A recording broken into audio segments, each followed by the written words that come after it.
Sans surprise, les voitures électriques qui se vendent le plus en France sont des citadines. Pourquoi? Tout simplement parce qu'elles sont plus accessibles. À l'occasion de notre salon dédié aux voitures électriques et hybrides, nous avons réuni les 12 meilleures ventes de citadines électriques que nous allons vous présenter en détail. On commence tout de suite par la Renault Zoé, la pionnière du segment. Elle est arrivée en 2013, a évolué au cours des années et aujourd'hui, elle offre une autonomie confortable de près de 400 km. Il faut savoir que c'est l'une des meilleures ventes en France, mais aussi en Europe. C'est la locomotive de ce segment.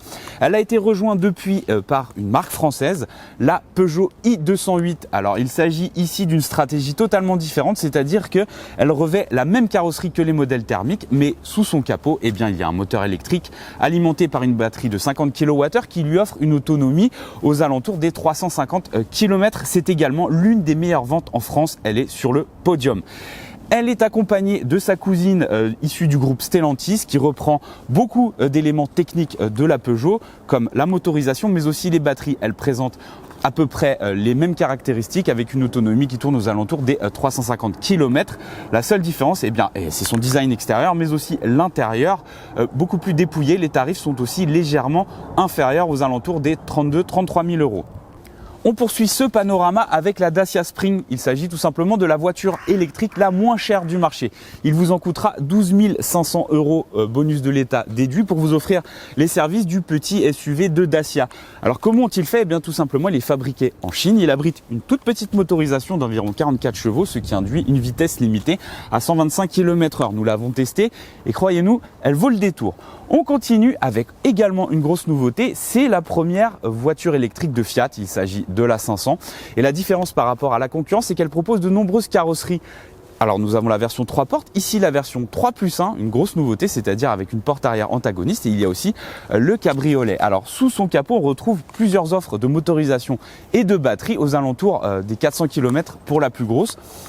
Elle a été totalement bouleversée avec un intérieur beaucoup plus qualitatif et un très gros contenu technologique. C'est une nouveauté très intéressante à étudier de près. Alors naturellement, vous retrouverez tous les détails techniques, les prix, les tarifs à l'occasion des vidéos que nous allons tourner durant tout le salon.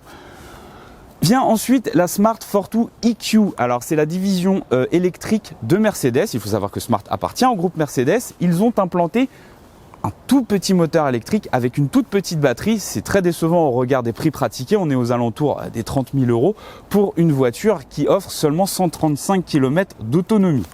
Alors on entre désormais dans l'univers premium avec la version électrique de la Mini. Sous le capot, un moteur assez puissant de 184 chevaux. En revanche, la batterie est un peu décevante puisqu'on a une autonomie d'environ 250 km, donc à réserver à une utilisation citadine. Mais on a quand même un look assez sympa avec quelques détails spécifiques comme ces jantes en forme de prise électrique anglaise.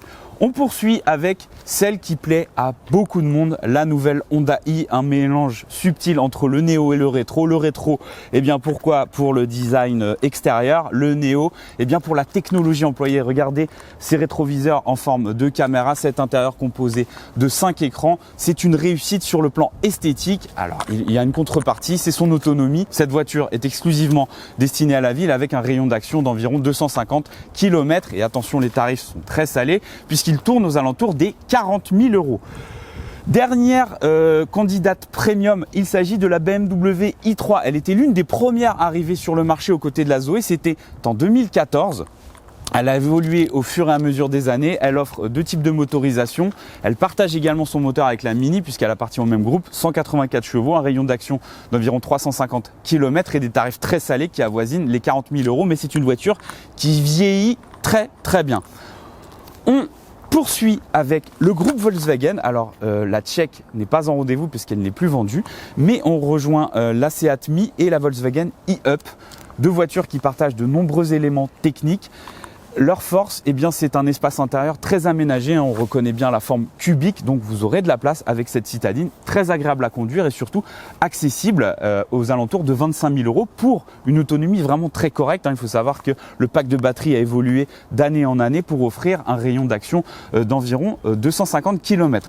On termine ce petit tour d'horizon par la Renault Twingo Z2. Il s'agit du troisième membre du groupe Renault. Elle se positionne entre la Zoé et la Spring, en tout cas en matière de tarifs, puisqu'elle est commercialisée à partir de 15 000 € bonus de l'État déduit, ce qui en fait partie d'une des moins chères du marché. En contrepartie, vous aurez une utilisation purement urbaine avec une autonomie de seulement 200 km. Alors, ce petit panorama était succinct, certes, on vous a présenté les voitures, mais si vous voulez avoir plus de détails techniques, des informations sur les prix accompagnés de photos et de vidéos, eh bien, il suffit tout simplement de cliquer, de naviguer sur le site à l'occasion de notre page dédiée au Salon Caradisiaque.